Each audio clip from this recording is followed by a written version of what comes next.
Welcome to the Shameless Plug, a podcast about climate, energy, and most of all, about electrification. It's a new podcast hosted by me, Saul Griffith, and my mate, Fiona Whitelaw, and we're going to get to the nuts and bolts of electrifying your life.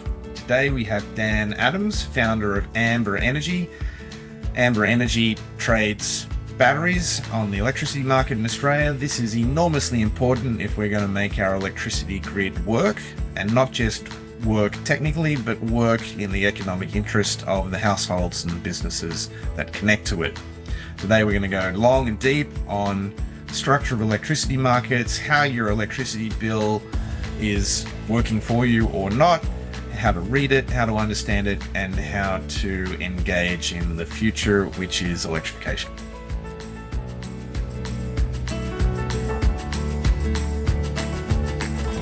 Today on the Shameless podcast, we're going to speak to Dan Adams, CEO of Amber, which is a new Australian electricity retailer, and he's going to help us dive into the topic of how to buy your electricity and what the future of buying electricity looks like in Australia.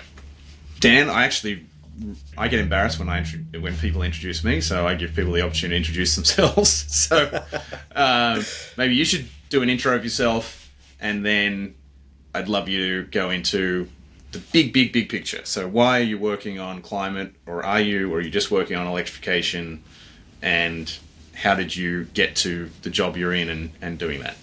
So I'm Dan, co-founder and co-CEO at Amber. I've been working in this space for a very, very long time. I actually started out running campaigns on climate and social issues about 20 years ago. And then after sort of spending 5 or 6 years organising concerts and campaigns around climate, like leading up to the UN climate conference back in Copenhagen in 2009, came to the conclusion that I could have a bigger impact in the world if I could build a business that was creating positive change. And so I thought I'd better get some actual business experience. So I spent a few years actually designing wind farms as well along the way, then advising utilities on solar, battery storage, smart grid topics. Then went to Tesla and developed Tesla's VPPs, and then decided to start Amber. So that's my life story. So it's interesting, we both share being climate activist radical, then pivoting to entrepreneur. I'm actually really interested in the question, like, why really? I know why I work on climate. I sort of wrestled with it for a long while. Is it for the children? Is it for, so you can boast at the pub? Why are you in the save this planet game?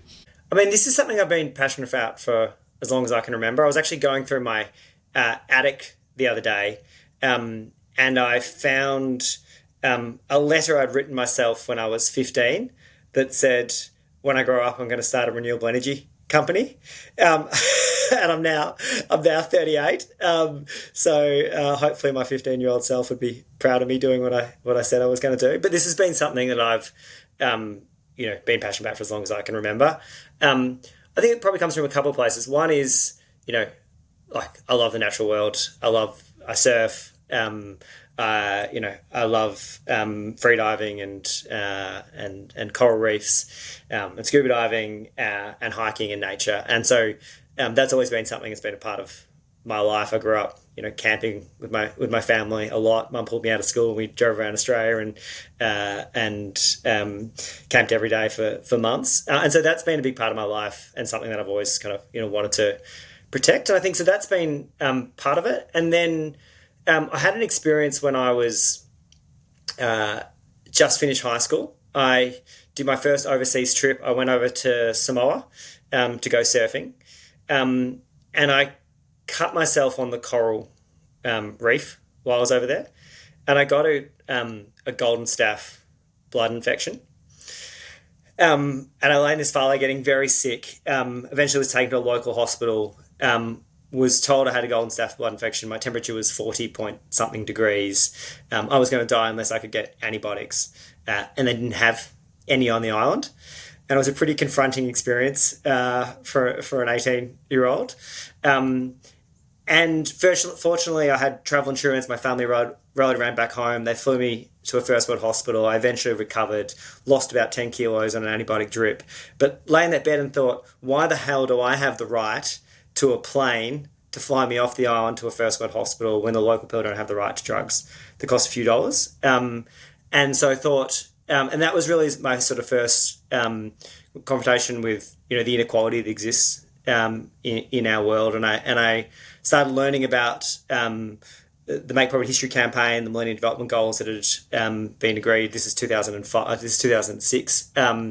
And decided I was going to organise a Make Poverty History concert in Australia and try and encourage the government to increase Australia's aid budget.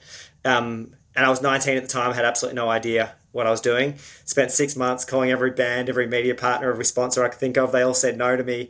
But eventually got some traction, and we got Pearl Jam and U2 to play at the end, and we got 50,000 young people to ask the government to increase their aid budget. Kevin Rudd came along, and the next year pledged to increase the aid budget by a few $1 billion, and which he actually followed through on as well. And so I think that experience was obviously on a different issue, but it gave me this realization of the impact that you can have in the world if you're passionate about something. And so after running campaigns on those topics for a few years, really came back to my initial passion of climate and sustainability, and also the impact that was going to have on people in terms of this inter-country inequality that exists today, but also climate change is a real threat to intergenerational inequality. So that's a long answer to the question, but... No, I love it. It could have gone one or two ways. You could have been like, that damn reef, it gave me a staph infection. I'm going to extract revenge on it. But instead of extracting revenge on the reef, you've gone and tried to save them too. Exactly. I was reading about your company, and I just wondered, how did you get to the point where you thought this would be a good thing to do? Like, this would be... an important thing to do, or this is even a thing that's possible? What kind of led you to that point where you went, yeah, I think I'll give this a crack? Had you seen it somewhere else, or was this something that you kind of occurred to you yourself? How did you get there? So the general idea of wanting to build a business that was going to accelerate the energy transition and support renewable energy is, as I said, has been something that's been with me since I was a kid.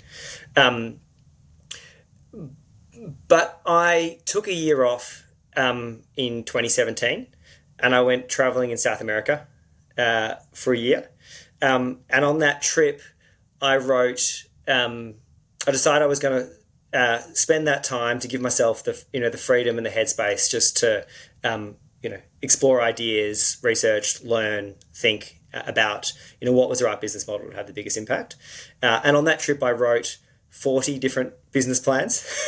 Yeah, right. And many of them variations of what is now Amber. And my co-founder at Amber, Chris, came and joined me in South America. We met in Ecuador for a few weeks, and I was pitching him all my ideas, and he ripped them all apart and told me all the reasons they were never going to work. But ultimately, as a result of those conversations, we whittled and adjusted those ideas into what became Amber, and got pretty excited about the proposition of really putting customers at the centre of the energy transition and giving them the tools and the technology to make it happen themselves. So do you want to be the customer or me, Fiona, and get Dan to explain the average punter's electricity bill in Australia? Probably it should be me, because I don't look at the power bill. The only thing I know, we've got solar panels, and the only thing I know is that we get paid virtually nothing for exporting power, and we buy it in at a more expensive rate than we get paid for it going out. And, I reckon that's probably a pretty common thing. There'd be a lot of people in Australia that are just like, that's the only thing really I know about power coming off my solar panels. Can you explain to me what does your company do? How does it, work for just ordinary people like me? So maybe I'll just do the quick summary of what we do, and then I'll try and answer the question about the electricity bill. So in terms of what we do, we are an energy retailer and a technology company called Amber. And step one is that we give customers direct access to real-time wholesale energy prices as they vary throughout the day. So middle of the day, lots of cheap solar flood into the grid. Those wholesale prices are really cheap. Then in the evening, power is coming from coal and gas, and those wholesale prices are more expensive. And then step two is that we give customers the tools and the technology to automate their home batteries and their electric vehicles to automatically charge at those cheap renewable times, automatically discharge when prices are expensive, and while displacing fossil fuels at the same time, which means that the individual customer gets paid the same price a big coal and gas generator for their exports. And so the proposition is you get the full financial value and you're fully in control of your assets. So that's what we do. In terms of why your energy bill is confusing and complicated, there's probably two parts to that answer. So the first part is that the energy market is just fundamentally complicated. And so there is just a reality of that.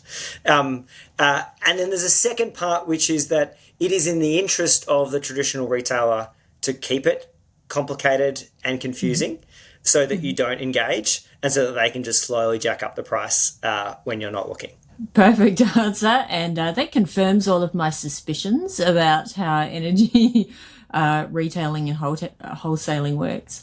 Do you think that as time goes on and there's more solar, basically, I mean, it's mostly solar from people's household solar getting fed into the system, and then there's kind of less volatility in the system, do you think that it will basically even out? Do you think that people will, that more people will be kind of trading using, you know, something like Amber to trade on that market? Do you see it growing and growing and growing? So what is happening is that, we've now got 4 million people with rooftop solar systems. They're all feeding power into the grid in the middle of the day. Rooftop solar is now the single largest generator in the Australian energy market. Just for our American listeners, because I think it is extraordinary and worth them understanding. Only about 1 or 2% of American households have rooftop solar. In Australia, it's so cheap that 4 million out of 11 million. So it's like nearly 40% now. Yeah, it's huge. There's now more rooftop solar than all the coal generation assets in the country combined, which is pretty cool to see that happening. But as that happens, we now have this surplus of power in the middle of the day. And so the price of power in the middle of the day is rapidly heading towards zero. And in fact, it's actually becoming quite often negative. So in the middle of the day, there's more renewables than we can use, and prices are going negative to encourage more demand to come in during those points in time. Which means that if you're an Amber customer, you can get paid to charge your EV in the middle of the day. And then in the evenings, as those coal and gas generators retire, where with those wholesale prices are getting more expensive in the evenings because there's less, there's less solar power available, or there's no solar power available once the sun sets, and there's just less renewables at those times, and often a lot of demand at those times, and so prices are getting more expensive. And so, if we did nothing, your experience of getting very little for your power in the middle of the day is just going to keep happening. Like basically every feed-in tariff in Australia is going to be zero within 2 or 3 years' time, because that power is in the middle of the day. The grid actually doesn't need any more power at that point in time, and those time of use prices, the prices that you pay with the retailer during the evening peak, they're just going to keep going up and up and up.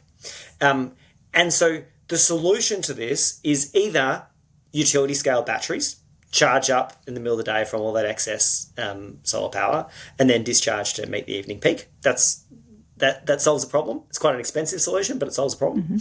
But there's actually a much cheaper solution, which is just to automate the home batteries and electric vehicles that people are already buying to charge up from all that super cheap power in the middle of the day, and then to meet our power during the evening, our needs during the evening peak. And so that is fundamentally the problem that we are trying to solve: is how do we get those batteries and those EVs responding to what the market needs, so they're charging when the market needs when there's too much power, and discharging when we need more power to meet the market needs. I want to be a bit of a wag here. What is your definition of baseload power? I think it's not necessary.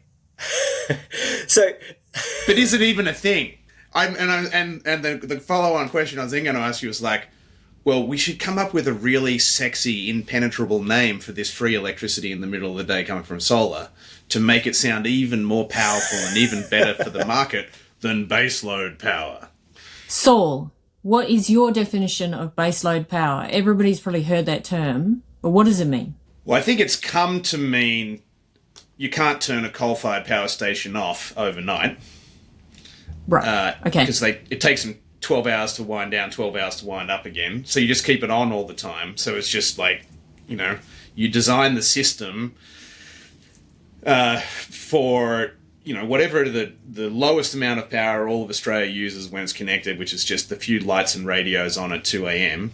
Mm-hmm. And the base load sort of hits that goal-ish. But actually we go over that, really, with some conservatism. So baseload has come to mean the excess capacity born of having coal on in the middle of the night because you can't turn it off. That's a slightly contentious definition, but I think that's the reality. And I'm in Dan's camp. I don't think we need it at all. But it is probably the first, if not the second, question that you get at the pub when you say, I think we can be a zero-emission country. And so what's the alternative, Dan, but if you say I think we should get rid of baseload power, are you just saying we can manage that with the battery capacity that we've got in Australia? What does the alternative look like? So we basically just need a fundamental rethink about how we power our homes and businesses and lives.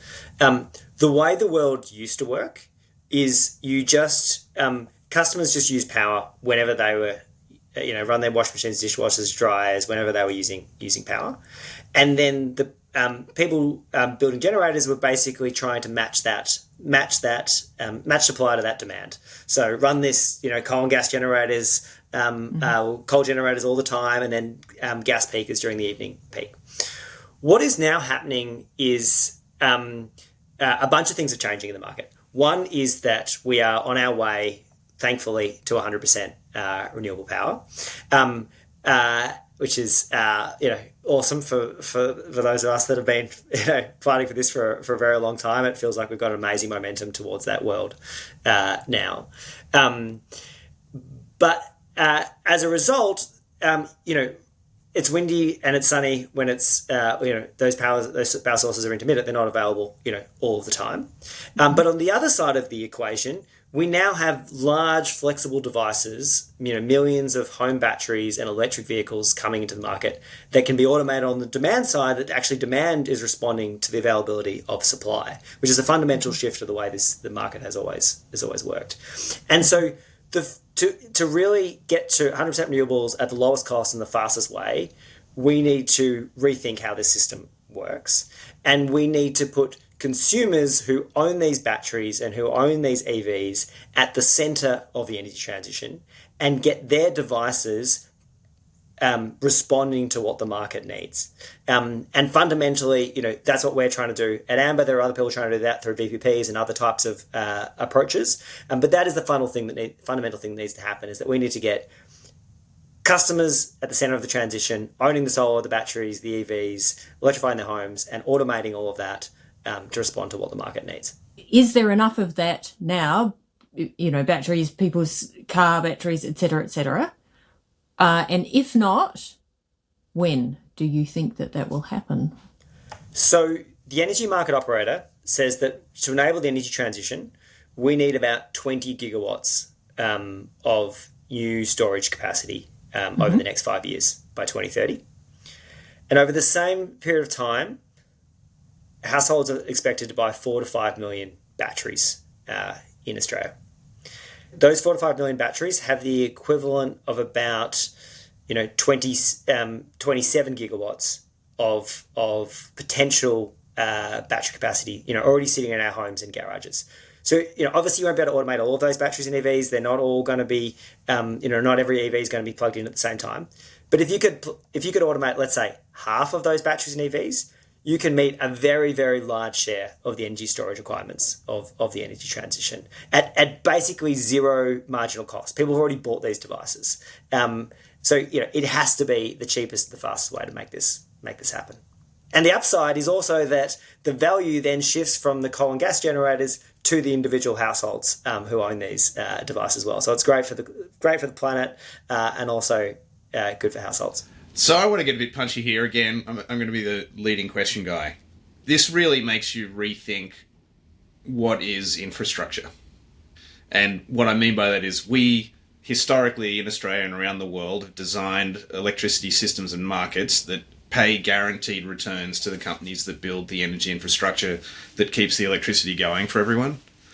And I'm sort of intrigued in terms of an equity and a fairness for everyone if all of Australian households are going to be holding up the grid with their contributions of their batteries and their electric vehicles. They are, should we, in the extreme version of this, be paying them for their services in holding up Australia's energy infrastructure?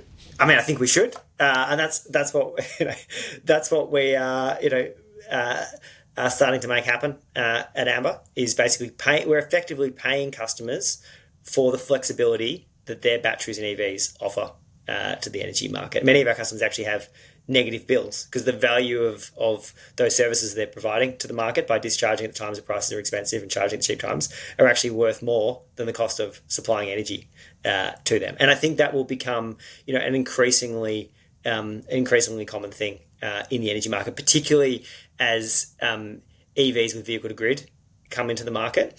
A customer will be able to say, I'm going to buy this electric vehicle.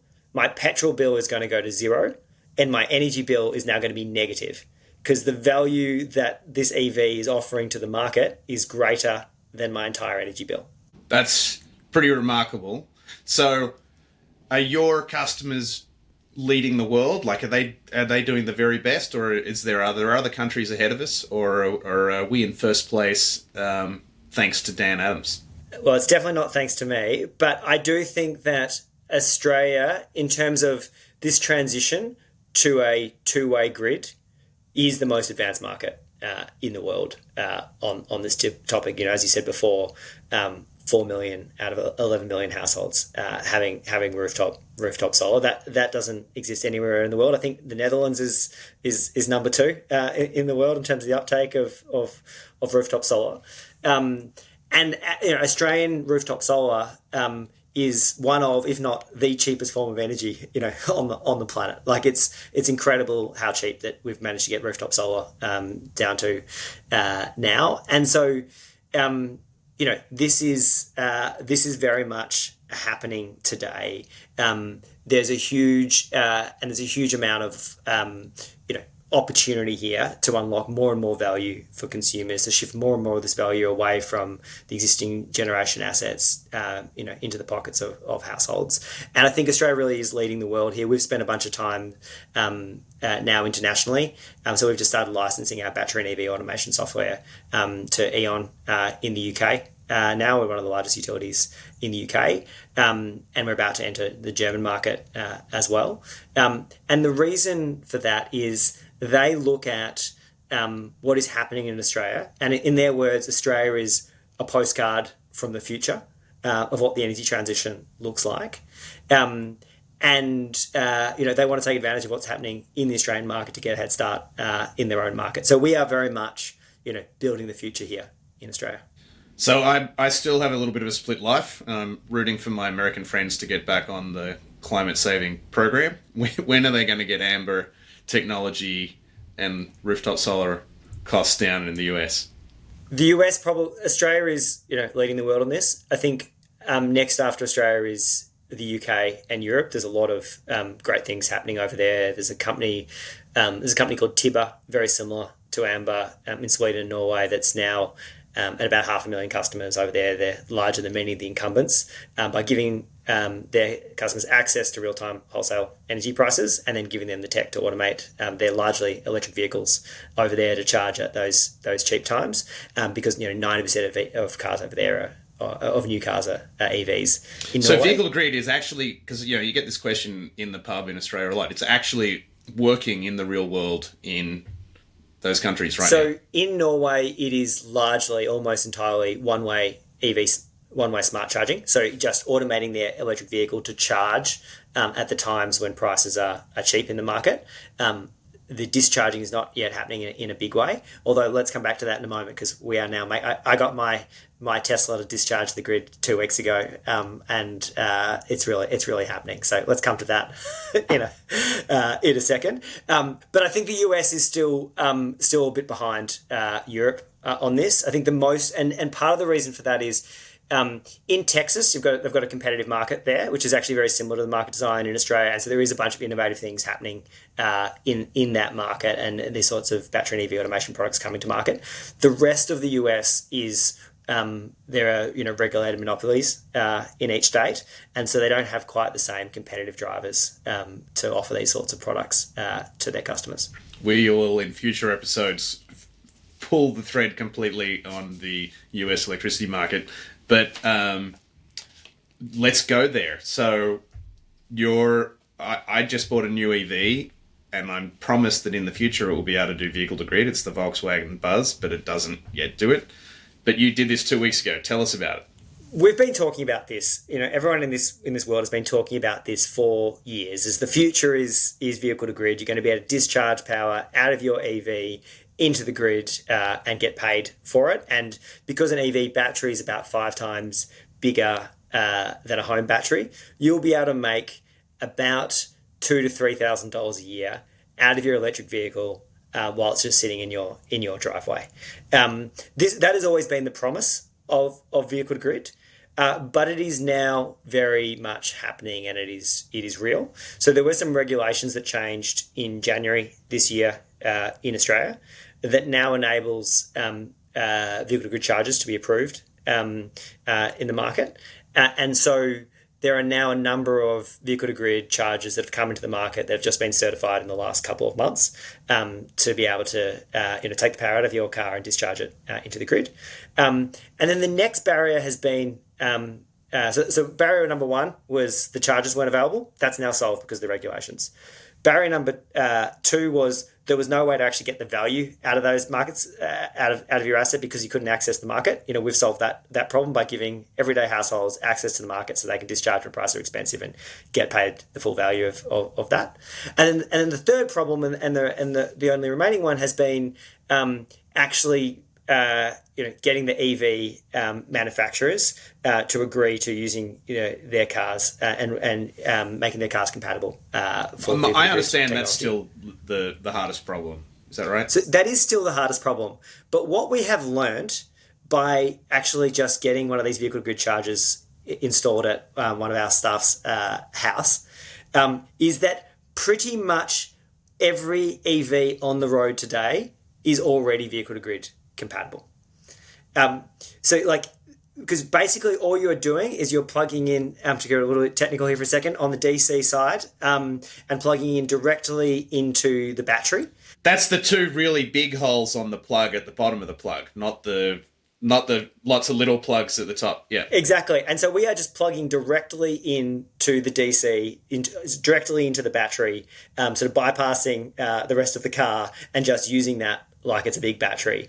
And so we have now, and others in the market have now demonstrated that this is possible with most of the cars currently on the road today. And so 2 weeks ago, I went. No one had tried it with a Tesla. I bought a Tesla Model Y about 9 months ago. No one had tried it with one of those. So I drove it over to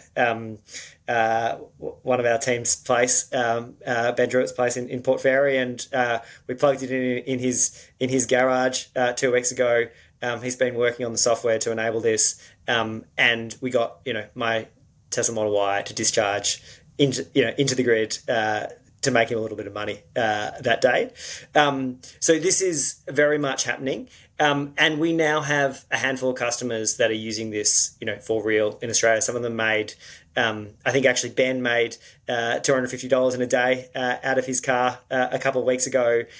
We had a customer make $500 recently as well. Explain why you can make $250 in one day when the price of electricity is 30 cents a kilowatt hour and there's only 24 hours in a day. Prices in the energy market on average are about 30 cents a kilowatt hour, but when the sun sets and it's a really cold day and the grid is, and there's everyone cranks the heater and there's a lot of demand on the grid, those prices can spike to about $18 a kilowatt hour. Wow. And so if you discharge 20 kilowatt hours out of your battery, which is like less than half of a battery, I think if I've got my maths right, it's about $360 that you can make, in a day, or just in a couple of hours, discharging into the grid during those price spikes. And they don't happen all the time, but they are happening increasingly frequently. It probably happens 10 or 12 times a year now that there's a big price spike in the market like that, and you can make hundreds of dollars, in those days. So this is very much real. But just backing up a little bit, the statement that you'll save $2,000 or $3,000 a month, a year, or you'll get paid $2,000 or $3,000 a year for just having your car plugged in. Over 10 years, that's half the price of an electric vehicle in Australia. So, exactly. More than in some cases. That is a pretty extraordinary. It's a pretty compelling proposition. Let me ask a question about how that, the nuts and bolts of kind of how that works. I'm really fascinated on this because I know that lots of people now are looking at buying a battery to put on their house. And I know that the cars often have a much larger battery capacity than the one that you might buy to put on your house. And so listening to this, I might be thinking to myself, oh, well, maybe I'll just wait until I can buy this charger, so that I can discharge out of my car into the grid. That'll be great. I won't need to buy a home battery. When you're talking about, you've got a Model Y that you drove to your friend's place, does the charger look the same as the one? Is it the same one? It's just a software change? Do you need to buy something else? What does that actually look like in real terms? Does it cost more money? What does that look like? I'm pretty fascinated by that. So it is a different charger. A normal charger is just taking, I'll try to keep this not too technical, but normal charger is just taking AC out of the wall and is going to the AC side and charging up your battery that way. This is taking DC power, like the power out of a AA battery type of power, and then converting that. You need to convert that into AC, the alternating current that you're using in your house. And so you need a different type of charger that can do that. That's got a thing called an inverter in it to do that. And so those chargers are a bit more expensive. A normal charger that you would use just for charging your car, you might be able to buy for $1,000. These are sort of $4,000 or $5,000. But if you are making $3,000 a year out of it, it's paying for itself in a year and a half. It's a pretty good proposition. And also, this technology is very new. Those costs we expect to come down. I expect it'll end up at $1,000 or $2,000 for the vehicle to grid charger. I mean, it doesn't have an inverter in it. It's just as complicated as a 9-volt battery. It should get cheaper, right? Well, so there's still an inverter in the vehicle to grid charger, but you can buy an inverter for your solar system for $1,500 or something. So I think the cost will come down to a similar level, but at the moment it is a little bit more expensive. The other question I think is probably in there is so why the hell is everybody not doing this today? This seems like a no-brainer. There is one caveat that I haven't mentioned yet, which is that I probably voided the warranty on my Tesla 2 weeks ago when I did that. That was going to be my next question. And not everybody wants to void the warranty on their car. And so this is really the only remaining barrier. Are you telling me that Tesla is tracking everything you're doing and knows that you voided the warranty? Well, now that I've just revealed it on this podcast, maybe they will. This is the one remaining barrier, is that at the moment there is actually no technical barrier to vehicle to grid. There's no regulatory barrier to vehicle to grid anymore, and access to the market is now available. The only remaining barrier is the electric vehicle manufacturers warranting vehicle to grid under their existing warranty. And there have been some concerns around, if you're doing this all the time, are you going to degrade the battery life? There's a bunch of research that says really this doesn't have a very big impact at all. In fact, there's some research that says it actually might have a positive impact on the car, because having it sitting there charged all the time is actually not great for the car, and doing some light cycling of it is actually better for the life of the battery. I think the jury is out on that, but the impact is very small for a couple of reasons. One is that, I said you're making $2,000 to $3,000 a year of your car. A lot of that happens in those 10 days a year when there's a big price spike. And so it's only, 10 cycles that you're actually getting most of that value in. And also, when you're discharging about 7 kilowatts, whereas when you put your foot down in the accelerator, you're discharging the battery at like 70 kilowatts or 100. And so, I think those concerns are actually not real. And I think we're now talking to a number of EV manufacturers in Australia who want to work with us, and there's a bit of a race on for them to warrant it and bring this into market. I'm always interested in the policy implications of these things. Labor just wrote what was pretty sound policy, a big rebate to put batteries on the side of homes. There's a lot of reasons you could say that was a good idea. But they've been pretty reluctant to dip their toe, both teams in Australian politics, into the electric vehicle part of this universe. You and I know that the electric vehicle is the way to save the most money on your daily driver. So does this lead to the Australian government finally not being scared about losing the weekend and helping Australians, especially the low-income Australians that would benefit the most, get into an EV?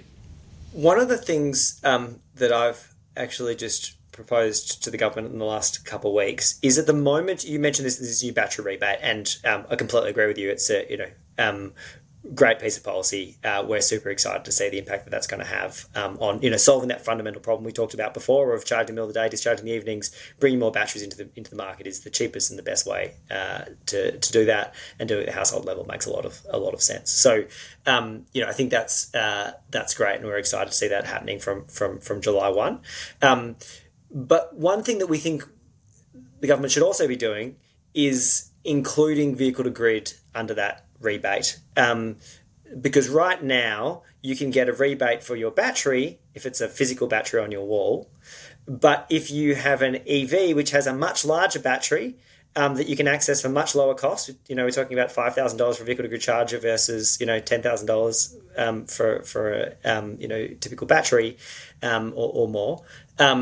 But right now those vehicle to grid chargers are not covered under the rebate, and we think that they should be, because there should be a level playing field here, and we want to be encouraging vehicle to grid uptake in Australia. So hopefully they will listen to us on Chris Bowen, if you're out there, both Dan Adams and I think it's a great idea. Let's get Australians into EVs. Oh, I can think of another good reason why it might be a good idea, in that one of the reasons that it is quite inequitable at the moment is just that it's mostly homeowners that are looking at or thinking about putting a battery on a house. But if your battery is located in your car, that's a thing that stays with you if you're a renter, And so if there were properties that had vehicle to grid, the idea that you've kind of got that capital that you own yourself in your car, for when you're living in it. And you can drive to your next rental property and take your battery with you on the wheels. That's right, yeah. Exactly. So that to me seems like a good kind of equity issue as well, I guess. So I think the other big opportunity here is that in Australia at the moment, we do have one policy to support the uptake of EVs, which is EVs, there's a fringe benefit tax exemption on EVs, which reduces the cost of owning an EV quite substantially if you get it through a novated lease. And actually that's what I've done myself.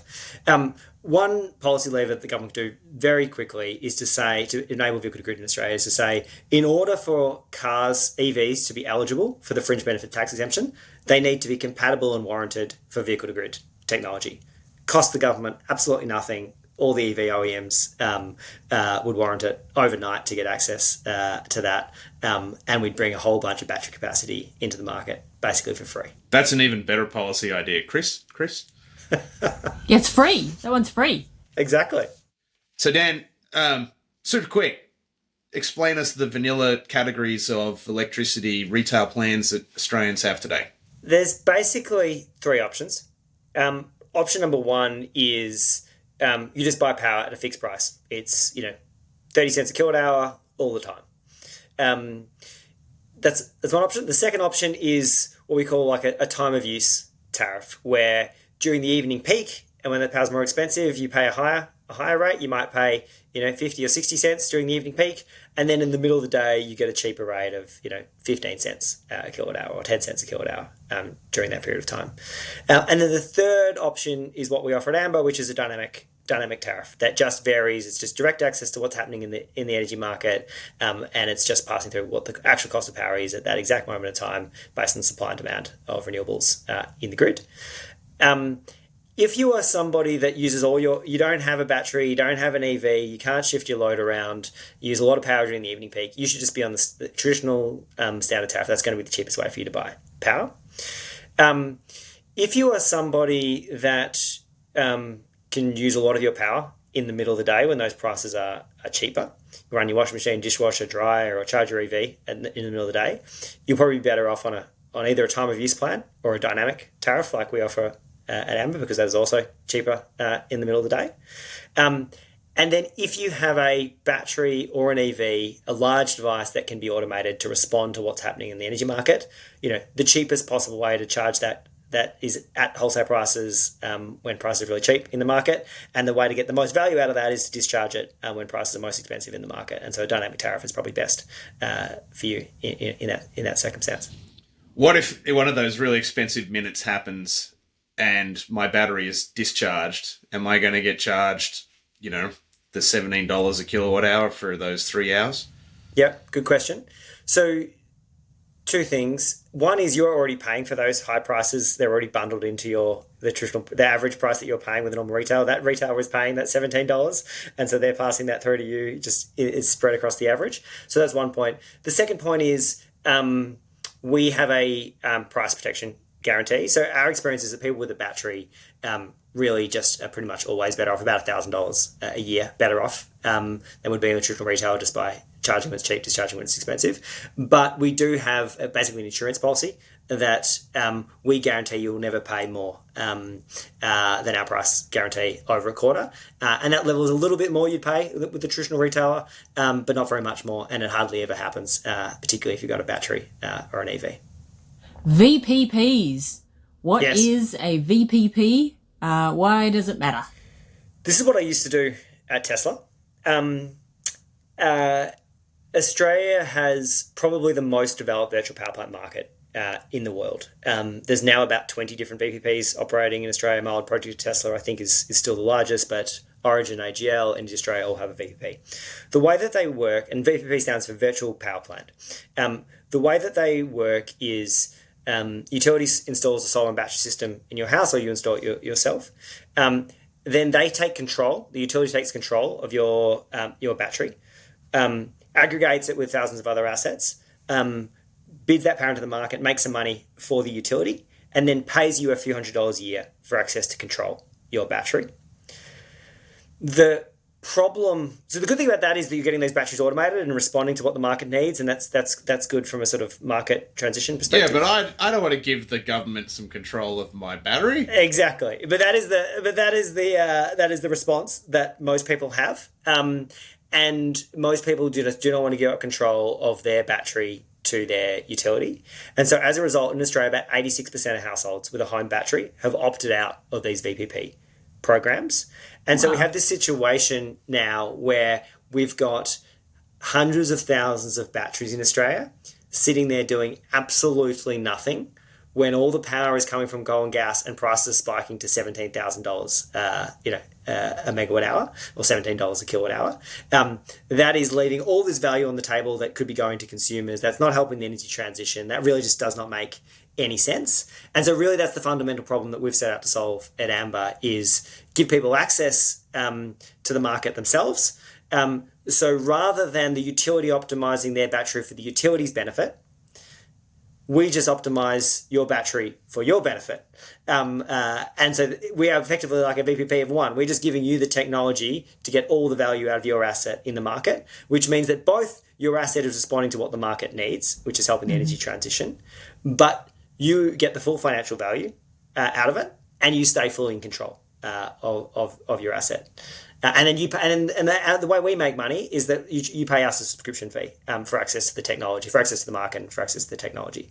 And we are now automating more batteries than any of the VPPs in Australia. We're the largest battery automation provider because of that value proposition of you get the full financial value and you stay in control. And so I hope the other utilities will copy us and go down this path, because it'll be a good thing for the transition to get more of these batteries and EVs. Quick one. There's going to be a lot of batteries, but where are the batteries best placed? Out near the solar farm, near the substation, down by the railway tracks, on the poles, in your driveway, or on the side of your house behind the meter? Do you have an opinion? The best place, pretty much unequivocally, is on your house or in your driveway. Firstly, that is where the demand is. That's where people are using power, and so you can get the most value out of a battery if it's at the individual household level, because then it creates value ever upstream of there. It creates value at your house. It creates value in terms of reducing demand at the local substation, and it creates value at the sort of overall market level of helping to match supply and demand. If you have those batteries at the side of the big solar farm, the utility scale solar farm, the utility scale battery, you can help to address the sort of aggregate imbalance of supply and demand, but you do nothing to address the local network. I like to think about this as if you keep all the local wires warm, we're getting more use out of them and more value out of them. Exactly. Does someone from Amber wearing an orange hat or something come to my house to install this? How does it work? There's no hardware. We're just a software business, so we integrate into your home battery or your EV. They're all connected to the internet these days. You give us consent through the app in 5 minutes, and we'll start automating your battery to unlock more value out of it for you, and to help accelerate the energy transition. But obviously, somebody does need to install these systems. People's batteries and solar and inverters, etc. And those people out there, those installers, really are the ones that are driving this transition. And so we are increasingly working with those solar and battery installers because they're the ones that are advising customers on what to get, how to automate their device, how to get the most value out of it. And so we really see them as the partners. I think our tradies and installers are the true heroes of the climate transition. As a surfer, you might be entertained. Rewiring Australia sponsored the best amateur at the Narrabeen Pro-Am surfing competition in the hopes that we would get all the tradies on side for the electric revolution here. There's a pretty big overlap in surfers and solar installers. I'm told for the Surfers for Climate crew that it's the average Australian tradie surfs at least once a month. Or like 80% of tradies have surfed once. That sounds about right, yeah. It's pretty incredible. That might be the problem with the American electricity market. Not enough surfers installing their kit. Yeah, I don't know. They don't love California over there at the moment. All right, you said the dirty word. You said app. My mother hates more apps because she's already got too many apps, and my father can't connect the solar to the battery to the other thing because it's all apps. Are we going to almost solve this energy transition but fail at the user interface on the phone, or is that who's going to solve that for me? I think the fundamental problem here is we need to make this as simple as possible for the end consumer. But what we need to do is we need to match what the market needs in terms of matching supply and demand of renewables when people need to use power. And we need to automate these batteries and EVs to make that happen within individuals' customers' constraints and preferences, so that your EV is charged when you need it, when you need to drive to work, and we're only automating it within the constraints of what you actually want. And so there needs to be some interface here. But the goal here is to make this, is take all this complexity of the energy market and make that as simple as possible for the end users, so that the end user can just say, I want my EV charged by 8 a.m. tomorrow morning. I never want the state of discharge of my EV to go below 40%. Within those constraints, Amber, just go and make me money out of my EV while it's sitting in my driveway. But I think the only way this works is if we can get it, that simple. So it's like flashes up on your phone and there's this little warning that's like, hey, it's 5 p.m. and it's a heat wave and, power prices just spiked to $18. And would you like to, because some people might be like, actually, maybe I won't drive tomorrow and I'll just make some money right now. I know, but if you said you can make a 6-pack per hour right now, I reckon you'd get those tradies all trading their battery. So I think the goal is that as much as possible, it's set and forget. You just tell us when you want your car charged by, and we'll automate it for you. But on those moments, let's say that your car is not plugged in and there's a massive spike in the market and you could make $300 tonight. Yes, we'll send you a notification saying, by the way, do you know if you plug your car in, you're going to make $300 tonight? And the customer should be able to say, well, actually, no, I don't want to do that because I got to go and pick up the kids from school. Or actually, yes, the kids can walk. I'm going to plug the car in and make $300. But customers need to be able to make those choices. But I think as much as possible, it should be automated. All right. That was super, but I wanted to beat up more on our mates at AER and AEMO. So that's for next time. Okay, next time. Thanks a ton. Thank you. The Shameless Plug is a podcast supported by Rewiring Australia and Rewiring America. It's hosted by me, Saul Griffith, and my mate Fiona Whitelaw. Our producers are Kathleen Burrows and Caitlin Chang. You can read more about today's guest in my latest book, Plug In, The Electrification Handbook, available in all good bookstores. Rewiring Australia and Rewiring America advocate for climate action you can do today in your home and your community. Let's electrify everything.